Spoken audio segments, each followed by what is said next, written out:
Tommy Wright? Yes, Your Honor. You were suing the defendant, Leroy Brown? Yes, Your Honor. And you go by what name? 100K. Hund K? 100K. 100K. Can I call you Mr. Brown? Call me K for short. Okay, K. You are suing Mr. K for $1,838. Yes, You say Your he Honor. owes you for studio time, laptop, and equipment. You say that you were managing his career for a period of time, and you are what kind of artist, sir? Hip-hop. Hip-hop, okay. And during this time period, you had an agreement that he would reimburse you for certain expenses you were paying, and he breached that agreement, and that's why you're here today? Yes, Your Honor. Okay, so why don't we start from the beginning? You tell me how you met Mr. K.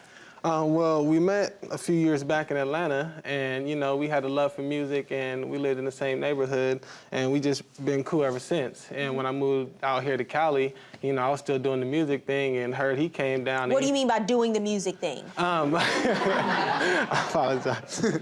Well, you know, I was still networking with music, you know, dealing with different artists, dealing with different producers and stuff like that. Doing what exactly? Working with the studio, recording, making beats, and getting shows together, performances and stuff like that. So you were working with him in Atlanta, you moved to California, he's still in Atlanta, but what was your working relationship like? What was the agreement between the two of you? Oh, You know well, what? I provided, I have my laptop here, and I gave him the studio equipment to record on because he's a producer as well. He knows how to record himself, and he could do all that. So I had all the equipment so he can record pretty much. And you're saying there was a contractual agreement between the two of you? Not a written, no. Well, it doesn't have to be written. An oral contract is a valid agreement. Yeah. So you say you had an oral contract? Yeah. And what was it? It wasn't necessarily a contract, but it was more like, you know, Well, that's kind of an important fact. Yeah. Whether or not you had a contract. Yes, well, yeah, I say we did.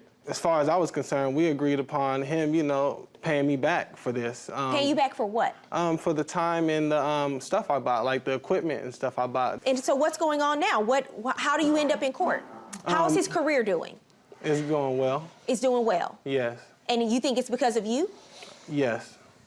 In what Not respect? exactly just because of me, obviously, he has talent, but because, you know, I helped push him. I helped him, I opened a lot of doors for him. He wouldn't be able to record some of the songs he has already. He wouldn't be able to get some of the exposure and meet the people he have met without me having to get my laptop out there, without me having to get the... Is that true? It's two sides to a story.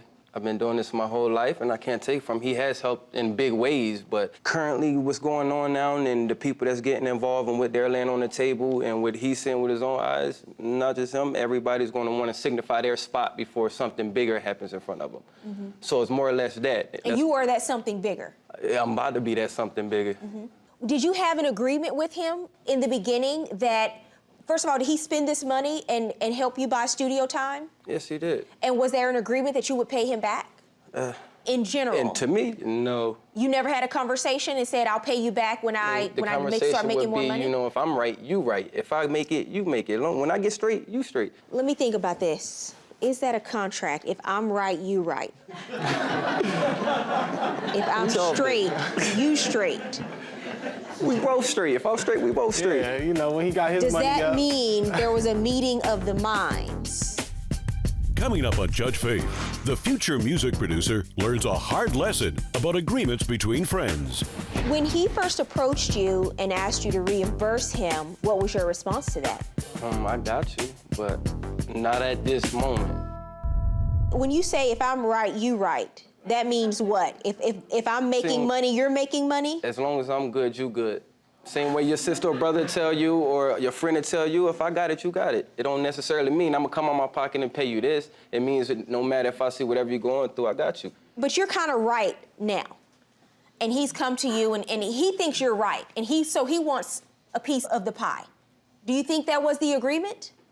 Kind of, but not so soon. I mean, it's, if we There was boys, no time frame. There's no this was time a very frame. What I'm loose saying, this arrangement. is only coming out of See, I think I know what's going on here.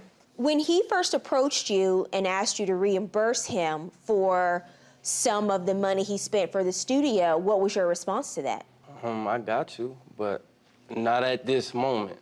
a lot of people right now, even besides him, got their hand in before the money is being made, but it's more money that's going to take to make this happen than I have to give right now. So you're not ready, but you plan on paying him back at some point? Yes, I do. You're saying. How old are you? 21. Okay, so you're about to learn your first lesson then as a person in this position. And you're gonna learn it when you're 21 years old so that when you're managing someone else and they're making millions of dollars, you won't be back in court trying to sue for your portion. Because what I have here is a very informal arrangement between two friends. And now you wanna come into court and you want me to enforce this informal arrangement. I don't have a problem with oral contracts. They are just as binding as written contracts. But the problem I have with this arrangement is I don't even think the two of you know yourselves what you agreed on. Are you working with him right now? No, not exactly. So he's working with other people. Yeah. And he's sort of moved on, and you're concerned that the investment you made early on in his career, you're now being cut out. Am I correct? Pretty much, yes. Okay, that's what's going on here. What is the equipment you say you purchased for him? I have a list of some stuff I got. And he has that equipment? Yes. What is the equipment? Let me see the receipts for your purchases. Well, I don't have exact receipts. What do you have proof of, sir? I have proof. I had I had booked studio time for him, and then I just had some bank transactions. This is insufficient proof. The fact that you withdrew money from your account does not prove to me that you used that money to buy equipment or buy studio time for him. Well, the equipment's What is the here. equipment? It's an audio interface, M-audio, speakers, microphone, And headphones. he bought those things and you have them? Yes, I do. Again, this is a lesson that you learned. Put everything in writing. Oral contracts are fine, but put your business in writing so that when something like this does come up, you have a track record and say, this was our agreement from the very beginning. This was the money I spent. The fact that you withdrew money from an ATM tells me nothing. I'm gonna help you out with one aspect of this case today, and that's it. Only because he admits that he has this equipment that you purchased for him. That's it. Everything else you're asking for, you're gonna have to eat this.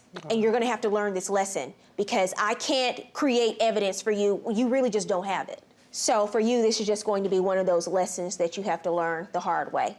Based on the evidence you submitted about this studio equipment and the depreciated value of it at this point, based on the fact that Mr. K conceded that he has this equipment, I'm gonna rule in your favor for a judgment of $500. Good luck to both of you.